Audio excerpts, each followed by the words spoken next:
Hello, one and all, and welcome to the podcast we call the Fantastival with myself, Steve Nussbaum, in the podcast where I invite my guests to come on and talk to me all about their musical taste, their memories, their experiences, and they get to collate their fancy festivals, which I have christened Fantastival. We are now on episode number 104. We are in October 2022 now. It's flying by. I hope everyone is well and is having the time of their lives. 103 was great. That was with Kevin O'Neill from the Baines last week. So if you've not listened to that, please go back and do so. But this is all about 104, and I'm absolutely delighted to introduce my guest for this episode. No introduction needed. So ladies and gents, it's the iconic, it's the one and only, it's Saffron from Republica. Hello, Saffron. Hello, how are you? I'm very well. I'm so excited to have you on the Fantastival Podcast. What was a pipe dream moons ago. Thank you so much for inviting me, because I did a wonderful podcast for Listen Up Adam, who I know you're good friends with. So I'm delighted to be on, and thank you. My pleasure, and I'm so looking forward to hearing you talk all about Republica and your musical taste and your fantasy festival, which I know has been difficult for you, which we'll come on to. But I always like to start the podcast, Seth, by asking people how they've been over the last 2 or 3 years. It's been a strange time, and I always like to check in to make sure my guests have been okay. So, Saffron, how have the last few years been for you? That's very extremely thoughtful, and thank you very much, for introducing your podcast with asking how people are, because I also work as a mental health and social care officer. So I found myself suddenly one day when it hit, the global pandemic hit, my music career and everyone else who's in the entertainment music industry, all the work that we do, 18 months to 2 years plan ahead, was gone. And that alone is a trauma, very distressing.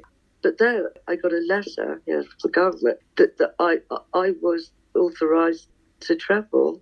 And, I suddenly became this other person, even though I'm qualified and I've been doing it for years, but had kept it private. I've been working on the front line as a critical key worker for individuals with very severe mental health disorders and those of the most vulnerable in our society on the front line. And it's been a very, very traumatising time, very, very hard graft. I was totally committed. I didn't blink. I didn't think about it till afterwards, because those under my care, because, at that time, it was just this thing. It's an invisible enemy. You can't see it. You can't hear it.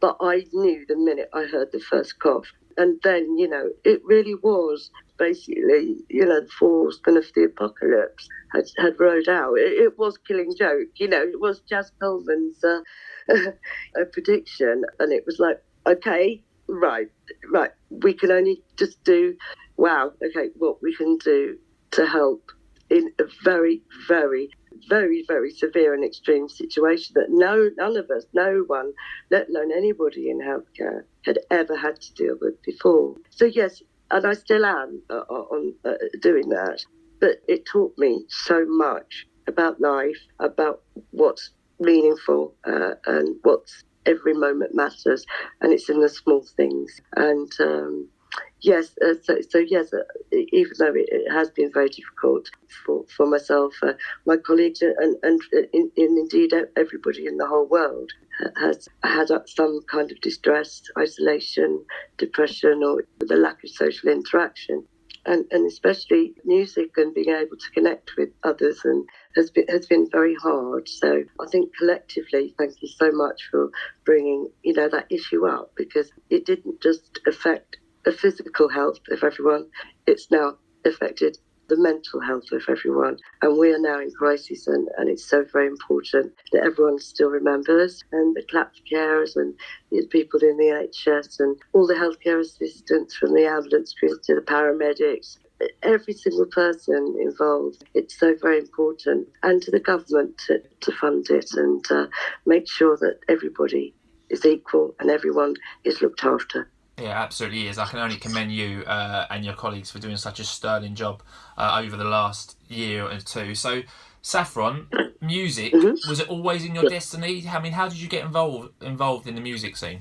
Well, I think it would go back to obviously my childhood, hiding under the covers, like listening to John Peel late at night, and just getting so excited. You know, writing down top 40 every single week, every single song. Yeah, I've still got them actually, and just being absolutely my whole world had changed. You know, music and the bands and saving up my first pocket money and my first jobs. Literally at the age of 13, I was buying tickets and going to buying, HMV, buying vinyls, records, and going on the train to Brighton to see gigs. And obviously pretending I was a little bit older than I was. But, and having my mind blown, and it was this, extraordinary, it was an epiphany, and it was, I knew this was it. I remember going to see the Jam at Brighton Centre, and I didn't realise it was actually it may even been their final gig. And I was right down the front, and I was on my own. And because I was just amazed at this extraordinary writing and attitude and anger, but it's such emotive and amazing lyrical content, but with this musicianship of just three young guys like us. When you're at school, it's like, but they're like us, and that was the turning point. I do believe it back in those days. He had the punk in the 70s and even the 60s, but that kind of music wasn't really. It didn't smash the glass ceiling until kind of late 70s and 80s. The powers that be in the old schoolboy network wouldn't allow it to be played on the radio as too controversial, because obviously they didn't have any power control over just people that wanted to make music, because anyone can, And and I just remember Paul Weller walking on, just being the coolest person I ever seen, in the park, and he just looked so slick, and he just he started playing his guitar and singing, and I just was in awe and thought, I want to be you. And is that how you got into music then, in terms of, was Republica your first band, or were there bands before Republica? No. Well, my first kind of bands that I was actually in the West End musical Starlight Express. So I was trained as a ballet dancer, and I did singing and contemporary dance and stuff like that. I was on a council grant, actually, a scholarship grant, the first one they'd ever given to a girl. And, I was along with people that had famous dads and Hollywood actresses and stuff. So I made sure that I was there from 7 a.m. to 11 o'clock at night, making sure that I made the best, of the opportunities that I'd been given to learn and to train and to learn about music and singing and everything, not just pop music, but classical music, everything, and theatre and everything. So my aim and my dream growing up was to be in hot gossip or be a rock star. So when I saw an open audition for Starlight Express with Arlene Phillips, who was the choreographer of Hot Gossip, I went up there, and I may as well admit that actually, again, I might have said I was older than I was. And and I think it was on roller skates, obviously, so I fell flat on my back. And Arlene Phillips went, "You get up!" And literally, it's like there was about 500 people there, and she pulled me down to the front and she read my CV, and so she knew the school that I'd gone to was second to the Royal Ballet School, and she just said, "Are you willing to work the hardest that you've ever worked?" And I went, "You're the only reason I'm here. I want to be in hot gospel or a rock star. So yes, of course I will." And so at the age of 18, I was performing in stadium tours of Japan and Australia, and then came back to the London West End, and in 1988 was acid house music. So I started going to all the clubs, and a lot of my friends like Prodigy and N-Joi and the Chemical Brothers and stuff were DJs, and were my friends. We were just going to clubs, and they were like, "Well, you're still on stage, can you come and help us, because we bought these synthesizers, we're going to try and make our own music." So that's how it started. Amazing. Already I'm captivated by your stories, and that's not even including being in a huge music video, right? Because Oh yes, and unbelievable. But this is the thing, you with everything you can't foresee what will be, and I just got to. Oh, Roger Daltrey from The Who. Yeah, I definitely want to go to the audition for that one. That sounds brilliant. It's a new artist, yeah, and it was Chesney Hawkes, and it was this brilliant guy. He was very talented. His dad's in Tremolo, and had this brilliant pop song called The One and Only. And they'd done like an independent film called Body Song with Roger Daltrey from The Who. And so it was like a promo to that. And it was myself and Lucy Alexander, who you all know, is a fabulous presenter from Homes Under the Hammer. It was her and myself were the two girls in the cinema watching, this guy, new pop star kind of guy, and then I had to push a load of boxes on Roger Daltrey's head, which is quite exciting. And and then suddenly it's the number one all over the world, and Chesney Hawkes, and it's brilliant. And that, I think, as well coalesced to my understanding of how important video, because MTV were just about starting, and how important that whole vehicle was, not just the album cover and the music, right? Obviously, I very much understood the business, but then I was an epiphany to go, well, oh my God, this is so important now. It's just this whole spectrum that you have to get right if you want your band's music to be heard and seen. And how did Republica come about then? Was that just mates of mates and you thought, right? No. Well, I was in N-Joi, and so my mates N-Joi and Prodigy, so we basically were the two first, all these illegal raves, like we did hundreds up and down all the M25, every warehouse, club, field, built places that derelict. So, we weren't, but obviously none of us supposed to be there.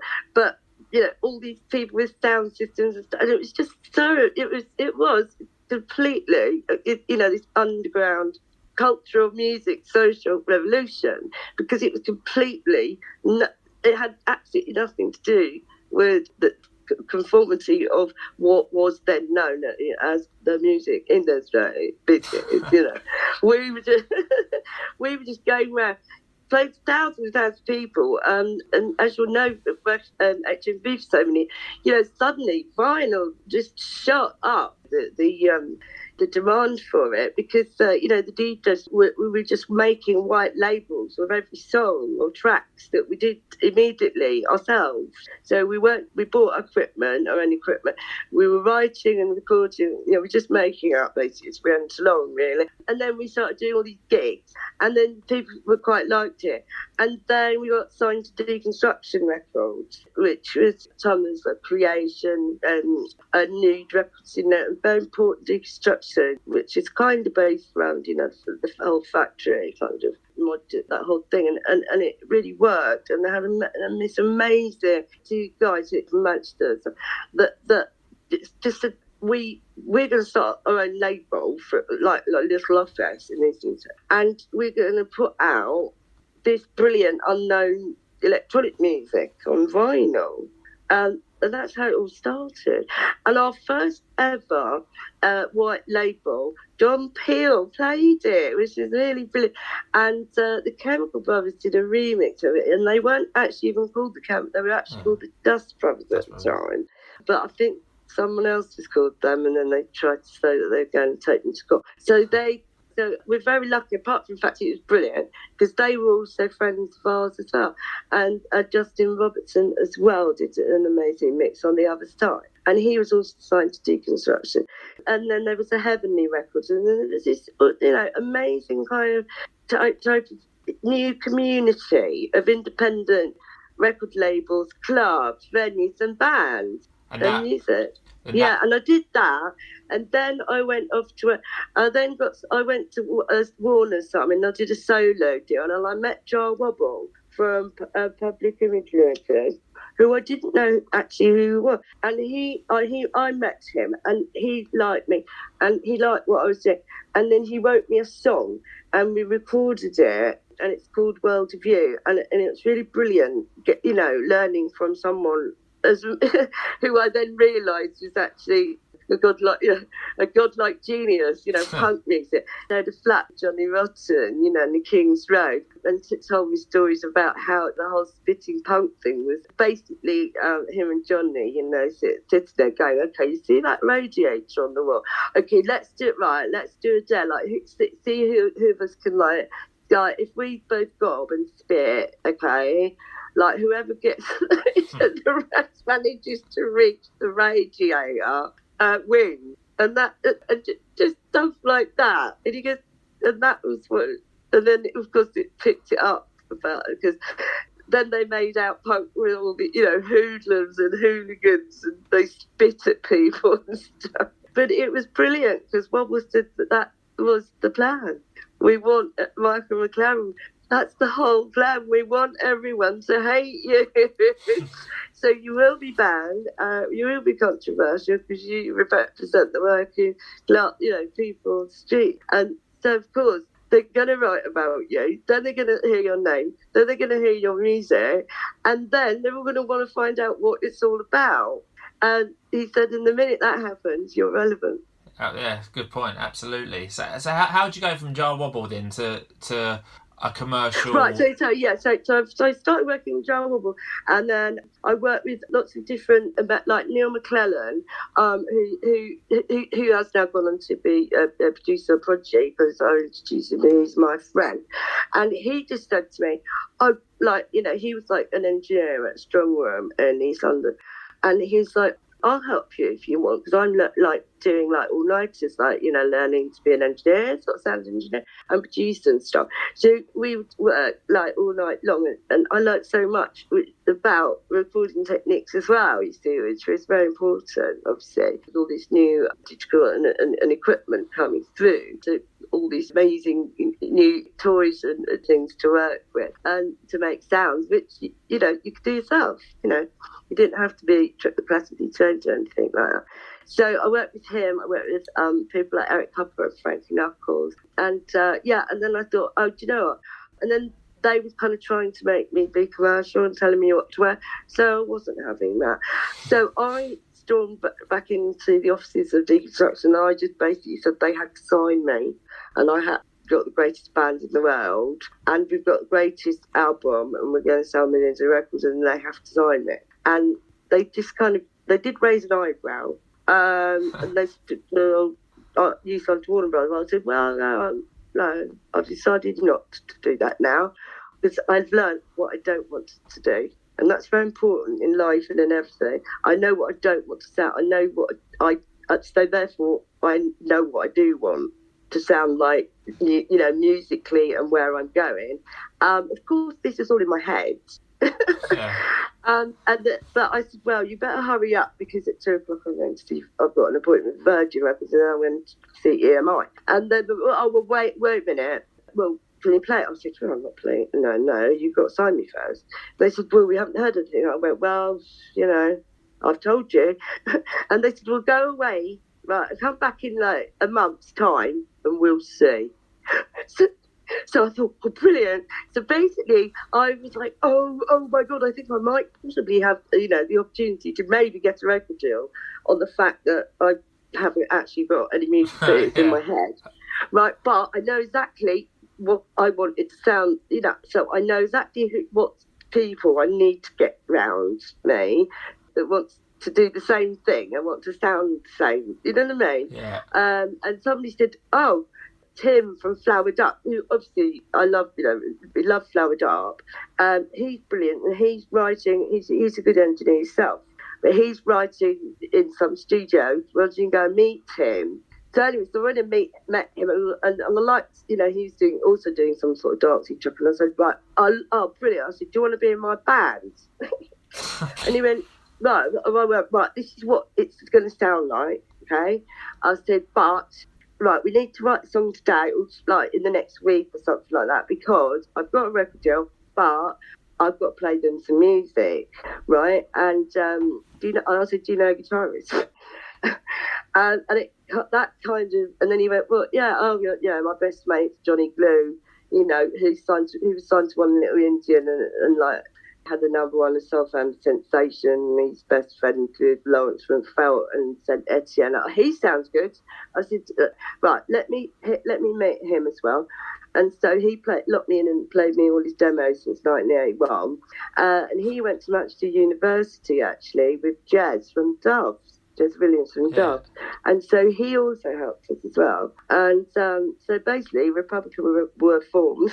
And we managed to get a 9-minute techno track made. And I basically went in there, and we all know A&R people only listen to about 20 seconds anyway. And I was really hoping that they wouldn't listen to it anymore, because obviously they thought it was a whole album. And I said, so I stopped it after a minute, and they went, actually, it's really good. I went, no, good. I said, it's brilliant. I said, look, you got the chance. I came to you first out of respect, all right? And that's it. And they went, all right, let's sign it. And they went, what you called? I'm not telling you until you give us the contract. Because we didn't have a name, you know. So literally on the day of signing the contract, we had to like make a name of a band. So that was good. So yeah, so we can't. But then we had to kind of catch up, really. But they gave us a bit of money, you know. We went on tour, you know, with the Grid, you know, who was Richard Norris and Dave Ball, who used to be in Soft Cell, and all these other like brilliant, you know, like underground bands like Moby and Shaman and all the at the time. And we just did like hundreds of gigs and nothing, and then we got some money. I was a tour manager, and we got some money, and we bought our own equipment, which we built our own studio, and then we wrote our own album. And then John Peel started playing us, which is really good. And then we got a call from the head of RCA America, and we went over there. I went over there, and I told them exactly the same thing. And they signed us, a completely unknown band from the UK. They had heard the album. We had actually sent them, so then we embarked on this tour of America, which lasted for a year. You know, our last tour was like 65 city date tour, and we couldn't believe it. It was our dream, you know. It's any band's dream, isn't it, to go on tour in America?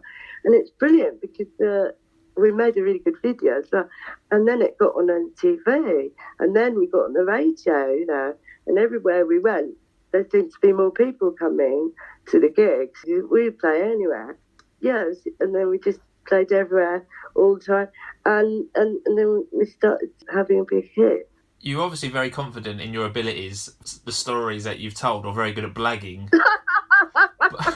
but I mean, did you have any idea? I mean, I listened to, obviously getting ready to interview you, I've gone back and listened to that album, and, you know, Ready to Go still sounds huge when playing it, and I still hear it on radios today. Did you have any idea? Like, did you know? Sometimes we speak to bands, they go, yeah, like we kind of knew, but, you know, did you have any idea what that was going to be like?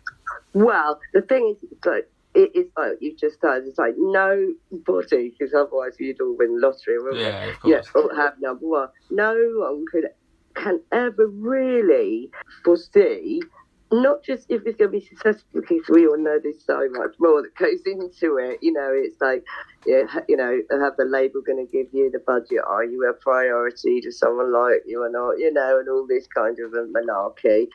But because I was trained as a professional, I could go and see anyone, talk to anyone, without, you know, be friendly, you know, and just be happy to be there. And obviously, someone like America actually really does support an underdog, and so, and it's especially in America, it's not about fashion or like the look, you know. It really is about the music, which was really warmed our hearts, because obviously we kind of style of music I had in my head, and the boys, no one had kind of tried it kind of before, you know, kind of electronic, but from acid house electronic, because obviously we were influenced by people like Simple Minds and Kraftwerk and Human League, you know, and people like that. But then we were into acid house music, obviously, from Detroit and Chicago, so it's like Four to the Floor, but with a kind of a punky pop thing, but with all the guitars.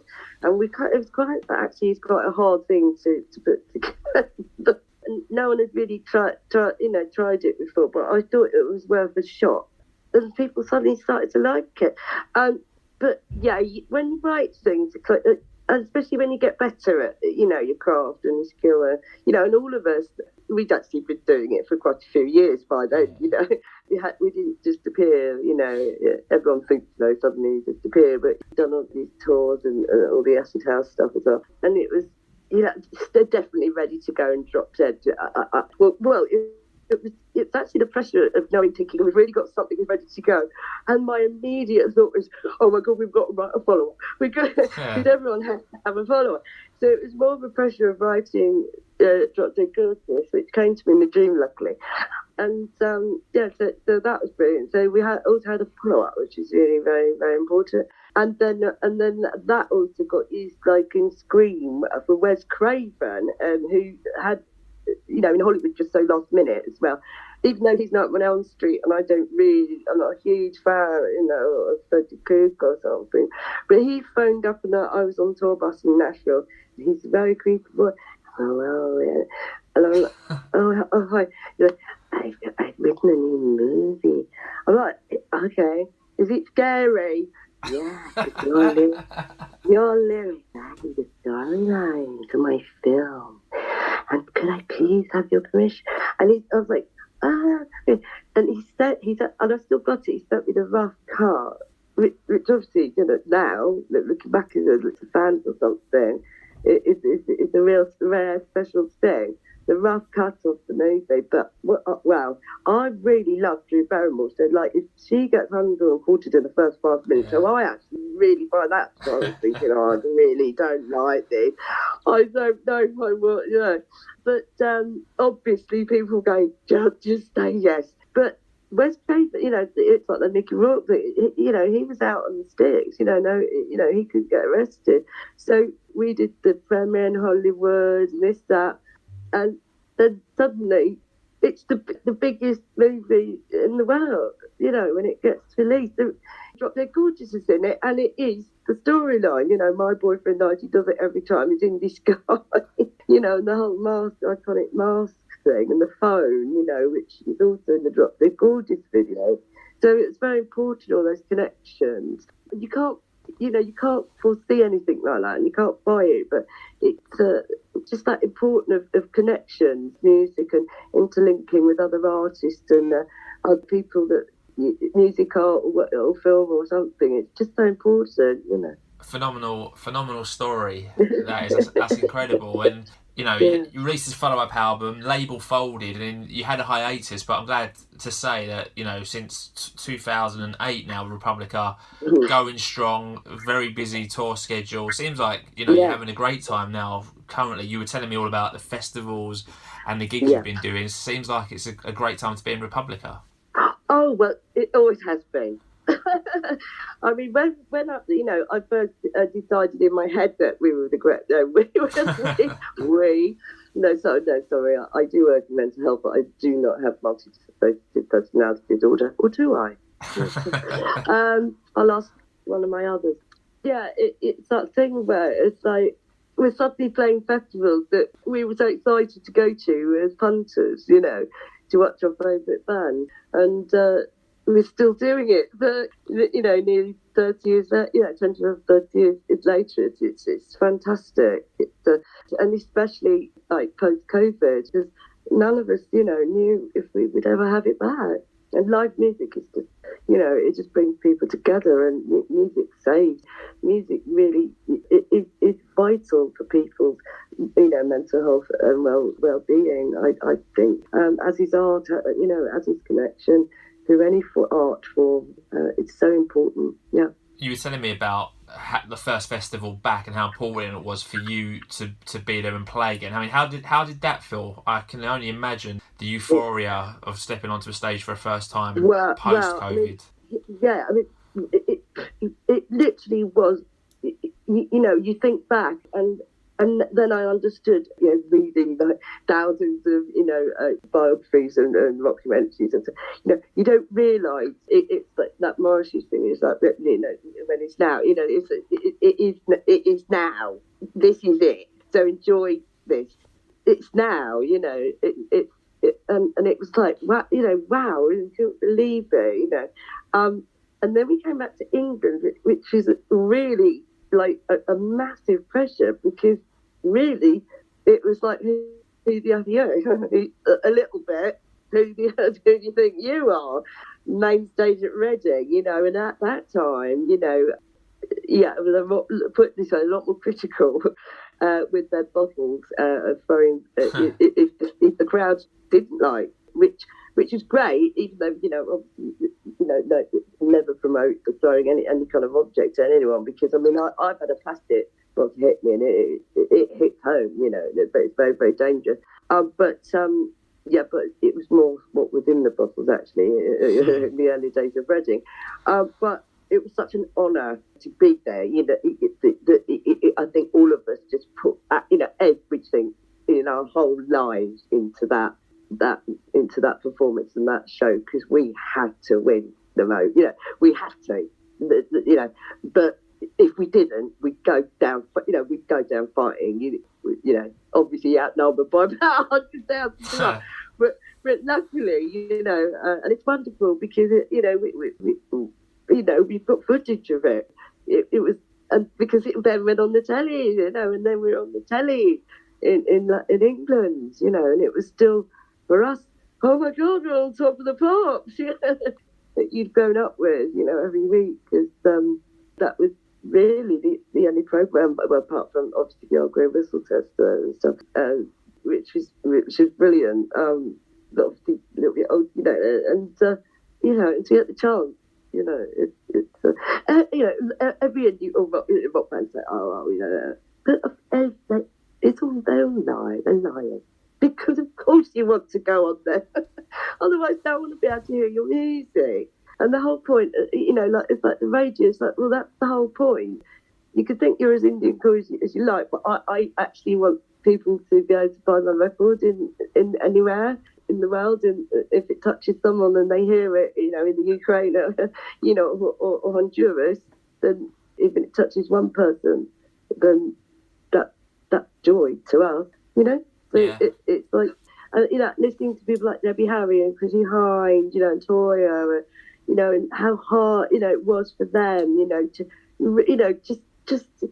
sorry, but the awful misogyny of this, kind of impenetrable wall that you had to like smash down, really, to even get heard, let alone get your music or your song on the radio. So I think it was very important as well, not just the time, Britpop and that era, and the amazing bands coming out of the UK, which I think always have done, but that the scene, was right for global, and people, and just wonderful bands from towns that no one had ever heard of were writing brilliant songs and being on top of the pots, and girls, boys, anyone. It's fantastic time to be around. I'm so lucky. Yeah, absolutely. I think that comes across when you're talking about that. So, Saf, in terms of like your own music taste, you've already mentioned loads of music genres and wicked and great acts. I mean, what are you into? What do you listen to when you're listening to music at home? What do you put on? Okay, so is that two different questions, Stephen? It's like, what music was I inspired you growing up, or what do I listen to at home? Because I've got so many lists here. So what do you listen? The festival, the Beyond Future Fantasy Festival, which is in a wide open space in any country in the world, obviously, with no sound limiters and a Function 1 sound system, which is very important. Anyone can come, it's free, so this festival. And as you said, I could for people that are not with us or have, and all the rest of it. Obviously, I grew up with the most amazing, listening to John Peel, or going to see Black Uhuru, or Steel Pulse, or Simple Minds and Human League, and The Cure, Gary Newman, Toy, just things like Jam, just oh, this is so exciting, it's brilliant, I couldn't get enough of new music. And obviously, I absolutely love the production side of it. So obviously, the Nile Rodgers and the Dixie Jones and, Michael Jackson and all that kind of thing. And Motown, I love Motown. I love songwriters, I love production, I love sound quality. To Missy Elliott, to Timbaland, to the Razzler, the Wu-Tang Clan, in Dallas Austin and TLC. I mean, just absolutely pushing the boundaries there. I mean, the greatest band I've ever seen live that blew my mind, Republic Enemy, at Reading. And that actually changed my whole life. Apart from maybe the Prodigy thing, there's a few others, your mind is absolutely blown. It's amazing, not just musically, sonically, visually, and they had their dancers who were all dressed in army uniforms who were choreographed, and then it was brilliant because Dr. Dre, when we were in America, we got told that Dr. Dre had chosen one of our songs to be in this film. What? We were like, no, and they were like, oh, he never does that. And he's like, well, he obviously, he normally puts his own music, and I'm like, Dr. Dre. And they're like, yeah, and it was in a very cult classic called The Players Club gangster film, and it's a track called Rat, which is on the first album, and that, I could die happy, Dr. Dre, and then it's just then my friend who's Eminem's agent, and then I saw him, and then, obviously I was like, oh my God, I'm in heaven, this is brilliant. And I had a really great conversation with the Vaza as well, actually, once, at a club in New York, and he was a very, very gentle, quiet man. And I said, well, you'd have to keep an eye on all of your lot, really. And he said, oh, I know. I said, well, you've done an extraordinary job. And then, obviously, old dirty bastard, obviously, method man. And this is incredible. Where did you find all these people, the Vaza, And he was just telling me, that it's my mate, we grew up, we grew up together. It's just extraordinary. And so you kind of get inspired by this kind of passion of people, And you Stevie Wonder, Michael Jackson, there is, Robert Johnson. I'm a massive fan of his, the blues. If I'm down, I'll put on Robert Johnson. And, not all Nusrat Fatih Ali Khan or someone, somebody very diverse and, more world music, like, with different instruments. Because you've got to be open to anything, really, if you love music. Yeah, you got a very vast amount of musical taste. That's an amazing answer there. Do you remember, let me take you back, Saf, do you remember buying your first album and what that was? Yeah. Well, I'll tell you exactly. My first single, 7-inch single from Woolworth, was Sunday Girl in a pink cover with a beautiful photo of Debbie in the front. That was my first ever 7-inch single, okay? And my first, well, there is a few, because I couldn't really choose. There was quite a few first albums, which include the Jam, like about 3. I had to work like extra Sunday shifts at the pub and the bakery, like things from great cities, New God, and going back to I Travel and tracks like that. Simple Minds' early albums are just astonishing, Empire to Dance, bands like Talk, it's extraordinary, Fetch Mode, very electronic, and obviously the Human League, and obviously Martin Rushing, and obviously the Heaven 17 lot as well, but the Clash and the Jam, really, and Dexy's Midnight Runners, Search for the Young Soul Rebels, is one of the greatest albums of all time. As is Dare, Human League, as is ABC, Lexington of Love with Trevor Horn, it's an astonishing masterpiece of pop music. And but Toto, you listen to Otis Redding or Sam Cooke or Richie Jones or Stevie Wonder, it's just this something, you can't quite put your finger on, but you get to learn this stuff, and it's just it's something very, very deep, passionate, and it just it fills your heart, and it's in your bloodstream, and it just blows you away. Listening to MC5, or the New York Dolls, or the Pistols, the Slits, X-Ray Specs, I mean, come on, Iggy Pop, Alice, just these people, so far, there's never been anybody else like them. You know what I mean? The Ramones, Joy Division. People forget. Before them, there wasn't anyone like that. You know what I mean? Not just like breaking boundaries. No one of them dared. They never dared to do anything like that, or be as Hendrix. It's like extraordinary. It's Talking Heads. Or people like Nick Drake and Jeff. But I mean, we can go on forever. It's just so exciting, and it just inspires you. All the whole Star thing, the specials and stuff, and Sly and Robbie and Grace Jones, and Nile Rodgers and Chic and Earth, Wind and Fire, and Parliament, P-Funk, it's wonderful. This podcast, Saffron, is all about you. It's all about you getting to your fantasy festival. We were talking about festivals before we started recording. You've obviously played loads and been to loads. Are you a big fan of the festival? You like festivals? Oh God, absolutely, yeah. As I said, I mean, I'm pretending, to be a teenager to try and get it. I'm pretending to be old enough, even before I was a teenager. I was a pre-teen. I was a pre-teen punk rocker, and I just loved it all, and and it meant everything. And it still does. And that's the thing. That's the thing. And everyone's different. A song or a band, but it doesn't matter, because if the song, anything that touches anybody, that's irrelevant. That's the power. For good. It's brilliant. Yeah.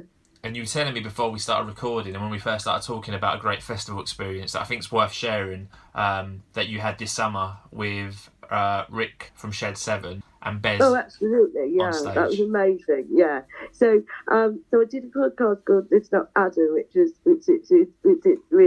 really enjoyable to do, and had a fantastic discussion as well, like we're doing now, about our bands and favourites, and people that might not have actually been on the front cover of the Red Tops every day, all the rest of it, and didn't have or weren't given the budgets and stuff, which sadly there's another word, music, and then there's business. Yeah, so you've got to understand that it's a business, and it needs investment. So if you don't have it, if they don't, people that are running this massive machine, that's job in the contract, which they tell you they're going to make your regular, distribute.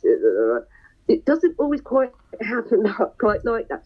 So it was really important that, to choose bands, songs that really, really, I felt were masterpieces and classics, but many people may not have heard of them or something, but I know that to so many they mean the world.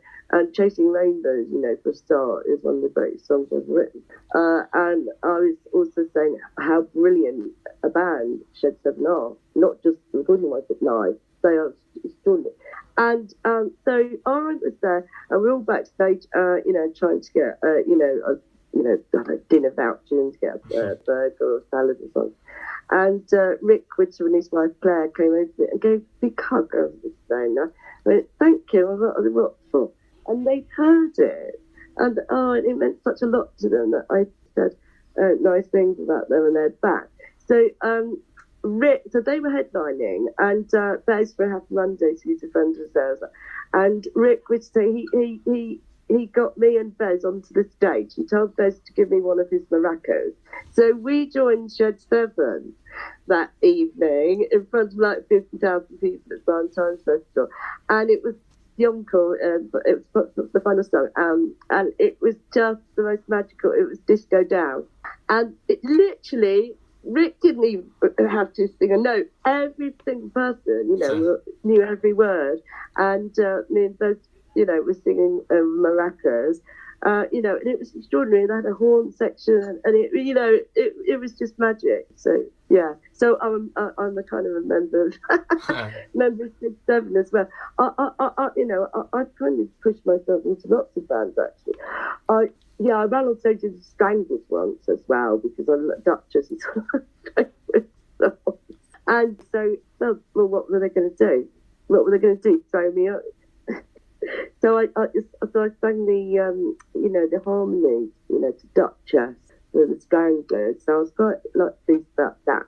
And luck should have it, years later when I got quite successful in my own band, I got to work with lots of other brilliant people that happened to be my icons as well, like Rob Smith and The Cure and Gary Newman and Jeff Beck, John Pietzel and just Carl Cox, DJ Carl Cox, and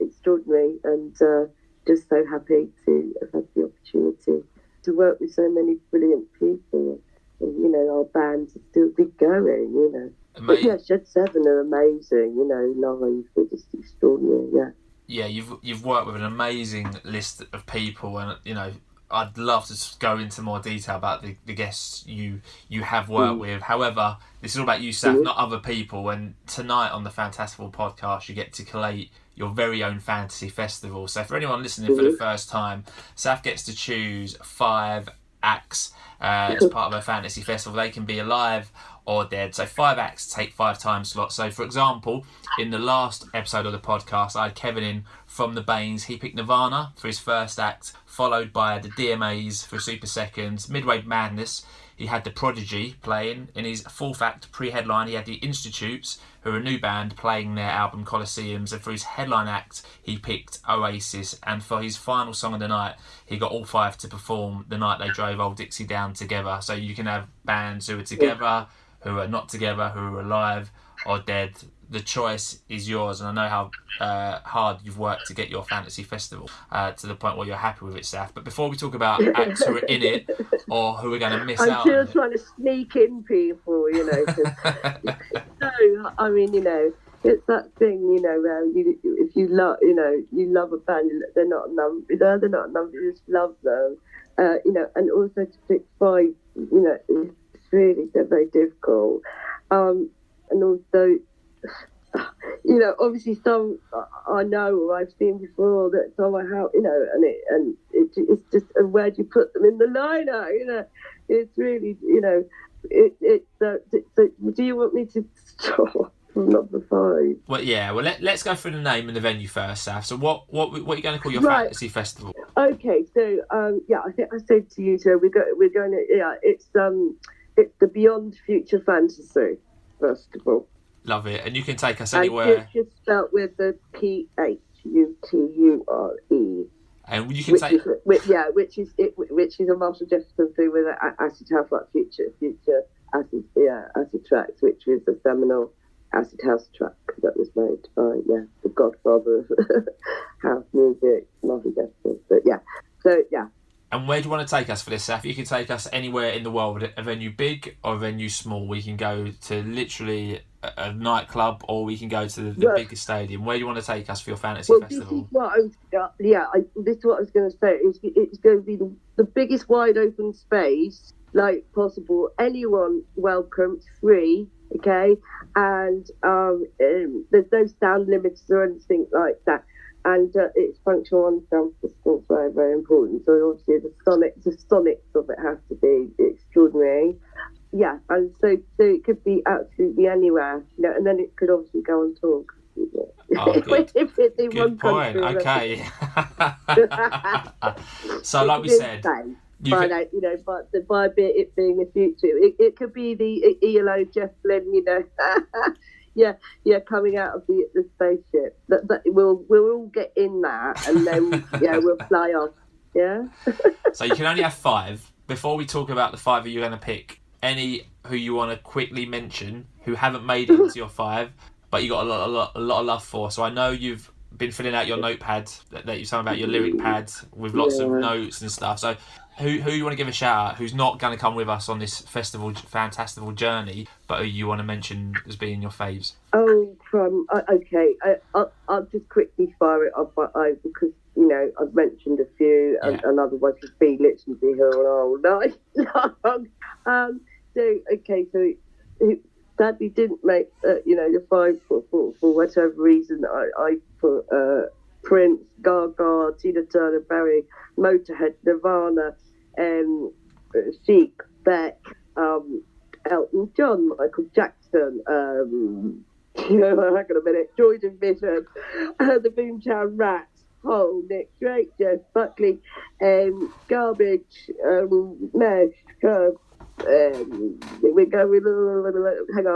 going to the Supremes like the Motown, Gladys Knight, Otis Redding, Sam Cooke, Robert Johnson, the Ramones, the Velvets, Joy Division, Barbara Streisand, Elton John, TLC, who have I put here? The Ronettes, ELO, the Pistols, the Clash, and obviously Beatles and the Stones, Gordon Lightfoot, Elvis, Grace Jones. Josh Snell, Erasure, Depeche Mode, the Foo Fighters, Nirvana, Killing Joke, and I'm sorry, the Waterboys. I said him, the Ramones. I said the Slits, the X-Ray Specs, Toya, Susie the Banshees, Mary J. Blige, New York Dolls. I said them MC5. Now Roger, Dexys, Japan. Yeah, I better stop there because I literally have got about 10 pages. That's probably the most comprehensive list we've had of Miss Acts so far. The Yardbirds, I go on there. Amazing list of some amazing acts we've missed out, but like we said, there can only be 5. All right, so it's 2 o'clock, Dean. John Cooper Clarke. But he's introducing the 5. Yeah. Oh, what, John Cooper Clarke? He's introducing the 5. Yeah. Okay. You have to have that, don't you? Yeah. Fine. All right. So John Cooper Clarke is going to be our compere. All right. So 2 o'clock. Who is going to open, Saf? Who's going to open your fantasy festival? Well, yeah, but okay. So these are my 2 favourite all-time female singers, and they're going to do a duet. Okay. So so Kate Bush and Stevie Nicks. So Kate Bush is live at Hammersmith Odeon 1979 at the age of 19.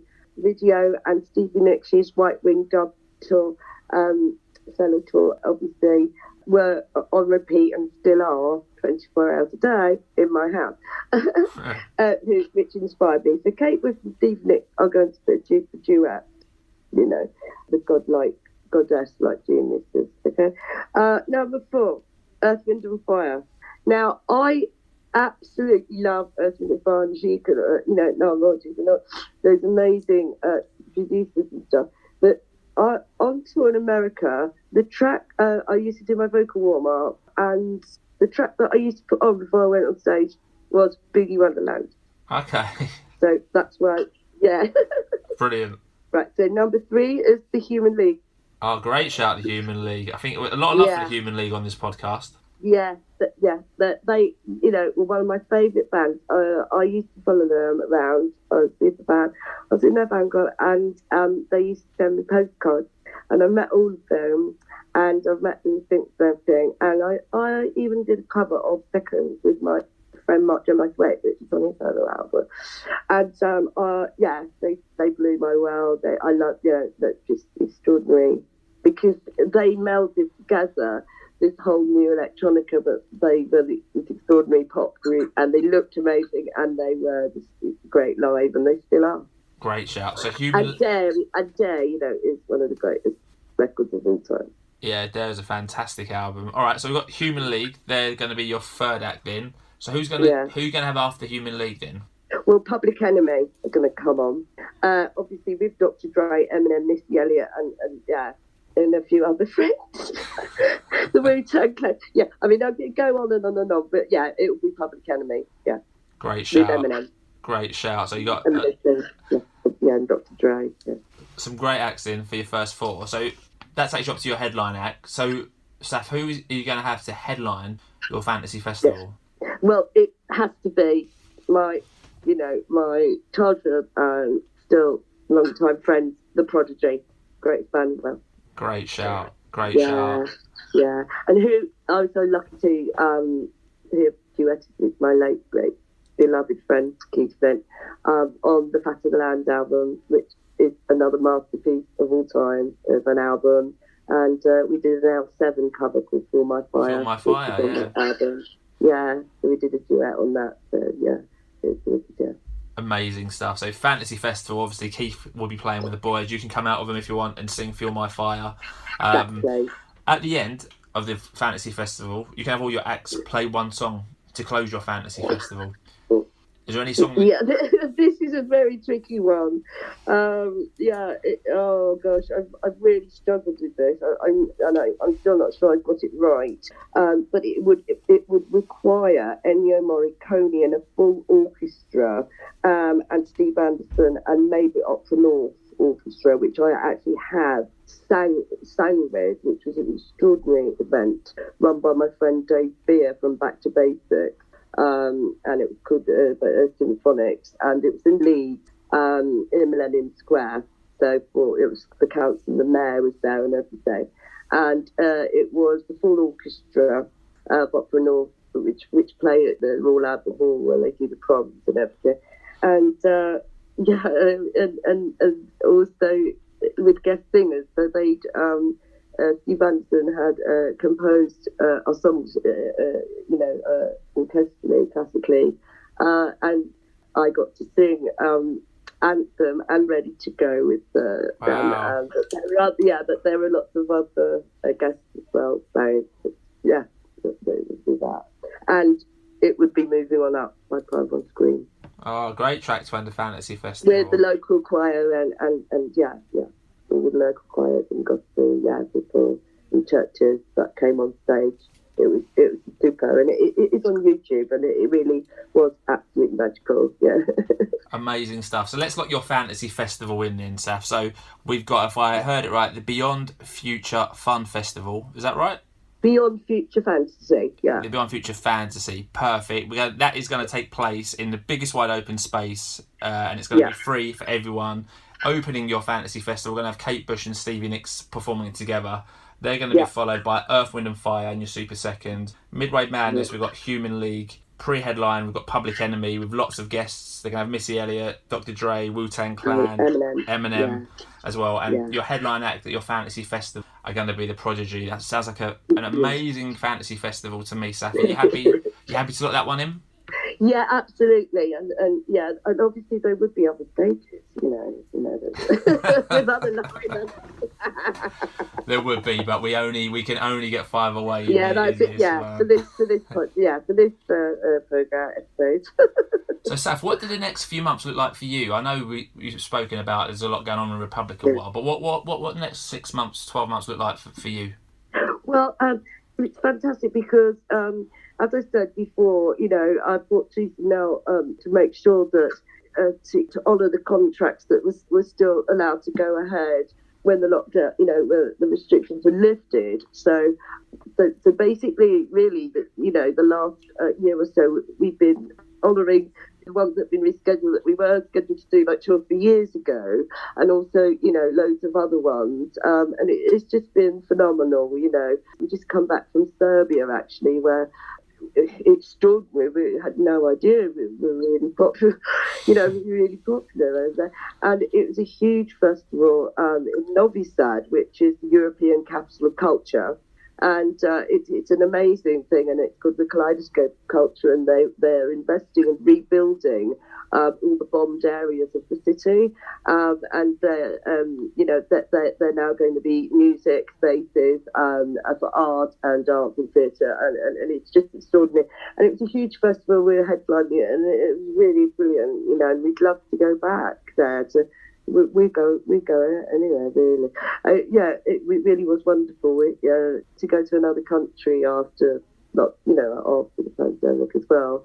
But we've just done some super and been on the bill with such wonderful friends like Supergirls and the Manics, to see our mate in the Lightning Season Space, and feed her, It's just so exciting to see everyone back out playing again, the Sheds and Cast and Reeve and the Mondays. Oh, it's so exciting, the Bunnymen, and, I even met with Justin from New Model Army, and my friend Kurt Brandon's the Dusty Theatre of Hate, Sleeper, Louise, my friend there, back out, is brilliant. Garbage About a Cow, to Gain, a Skunk and Nancy, it's great because it's so important for women, because it's we've got to make sure that diversity, equality, inclusion, come on now, stick to the bloody thing, That's great. You just mentioned so Sorry, many bands. No, it's great. I had the massive, when you were saying all those bands, I had a massive smile on my face, because all of those are such great bands finally getting... And the Undertones, and, the Buzzcocks and Stiff Little Fingers, and they're like Fergal and Shark, and they're amazing, it was brilliant, Big Time Rats are, brilliant, we did a UK tour with them actually, reformed. And they, you see Bob on television, it's like you forget how, what a seminal, and just influential band the Big Time Rats were from Ireland. Just extraordinary live, one of the best live bands I've ever seen. Yeah, Big Time Rats, they're back out, go see them. So before we finish, we spoke about your skating skills, your acting skills, your music skills. You also made a film, right? So we haven't mentioned this, but I think it's quite important that we do mention this. So you've made a film and got some big publicity out of it. Do you want to give us a quick description of what the film was about and kind of what made you do it? Well, yes, it's called Music to Mental Health, and I was approached by a friend, and this was we'd got an idea, so I think it's very important, and that people know that someone like me, doing stuff. It's like, well, no, I don't want that. I don't want that to be the angle. And we headlined Wayfest in Surrey, and in the crowd now I signed Makaton, and a young man was signing to me. So I signed back, and I invited him on stage, and a fan caught it on film. It went viral. And Leon Hurst, who's a lovely, brilliant, talented, amazing individual. He has Down syndrome. He's nearly past his death. And I just thought he wanted to come on stage. But no, he got thrown onto the drum kit, and he played the most amazing a cappella drum solo. Like literally the whole festival were cheering his name. And that was so important. So I made it about really how important music was to everybody, and especially for mental health, everybody's mental health. Music can save people, it can heal. It's just so vitally important. And the BBC picked it up and gave it a top slot on the news, Mirror Online, the Daily Star, Reuters, and I'm just so happy. Journalist Bill Burrows and Jeremy Hart from Timbuktu Films, the BAFTA award-winning team, just believed in it as a story to educate and so that people, we're all in this together, but we're all suffering as well, and we shouldn't suffer in silence, and now music's back. That's kind of what collectively connects us all, Yeah, absolutely. It's Saf, if anyone wants to watch that film, is it out yet? Is it on a... yes, I think it's on, the YouTube and this, that. It's sent you some links of things, the BBC and the online and stuff has it, and that. It's that, I'm sure it's Timbuktu Films, so it's So we'll get some links for that and put that in the episode description. Yeah. So Saf, Republica still going strong, touring. Yeah, we're still going strong. We're still touring. We've got our second album, Speed Ballads, that we're pushing to get it out on vinyl finally, which is really exciting. We've got a brand new album as well, which we're pushing, because there's such a backlog of this, we've been touring and stuff. And N-Joi, my first ever band, have remixed Hallelujah, one of Republica's new songs, and it is like, it's beyond, a dance remix. So they're back, and I'm going to be co-writing and singing on their new album, which is brilliant. And hopefully to work with lots and lots of other brilliant people.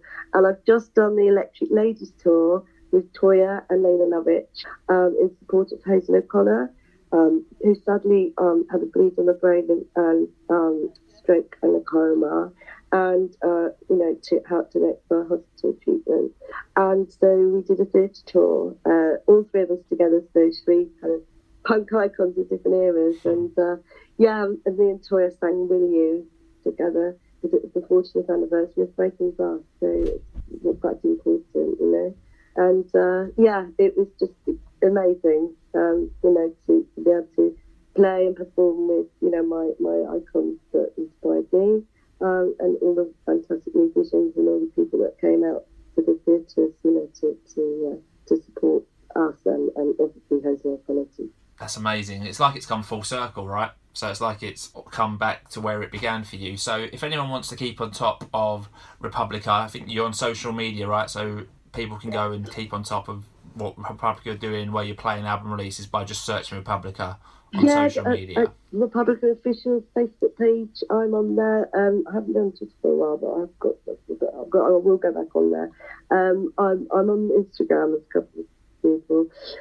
Republica and myself as well. So I've managed to link it. I mean, but I'm about to launch myself on TikTok. I decided. Oh, really? Amazing. Well, Sparks, records. I'm going to be. So, hey, why not? Because people, it's another form, isn't it? It's another form of, promoting my music, And, like I talked to Debbie Harry and Courtney Love and Chrissy Hines, and then, use yourself, you are the weapon, you've got to lead the charge. And so that, it's not really about me, but it's a platform and it's a channel and communication to present and reach other people to hear my band's music. So, yeah, it certainly is. It certainly is. I don't know how it works. But... and you can be found on Spotify and Apple Music. So if anyone's listening to this and wants to go listen to music, they can find you anywhere, right? And like I said, I listened to your albums the other day, and they still hold up, still sound very current. Oh, bless you. And sounds great. I mean, Captain. We had a Marvel film, Joe's ready to go to be the music official trainer of Captain Marvel, which is a huge deal. I didn't quite realise how big a deal it was, And obviously, I didn't realise Captain Marvel was she was a female Avenger and the most powerful one. And it was the first movie to gross $1 billion with a female as the lead actress. So, it's just extraordinary. And Samuel Jackson's in it, of course. We're also in Yellow Jackets, which with Juliette Lewis and Christina Ricci, who are two of my favourite actresses. And obviously Juliette, has got her own band as well. And she's brilliant. So, we're doing new music and new things, and I just would really love to collaborate and do as many different projects and songs with as many different people. Amazing. So that is it, everyone. Thanks for listening to the 104th episode of the Fantastival Podcast. And if you've enjoyed this one, please subscribe, give the podcast a review. You can subscribe on iTunes, or you can give us a follow on Spotify, and you can also rate the show if you've not done so already. So if you're listening for the first time, please remember to do that. We can also be found on Twitter, so make sure to give us a follow at FantastivalP, and you can also email the podcast at fantastivalpodcast@outlook.com.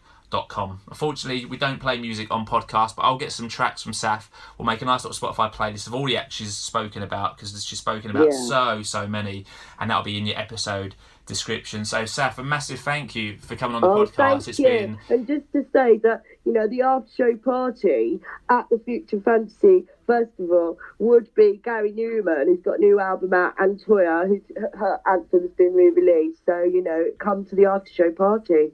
Absolutely, I'm there. I mean, how have you found it? I know we had quite a few conversations and you wanted to really get across your passion for your act, which I think you've done. But how have you found talking about your influences and all your music tastes for quite a length of time? How have you found that? Oh God, I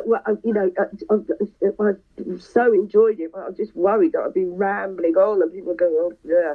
But if people love music, hey, even if they remember, the name of the band they've never heard of, and go and check them out.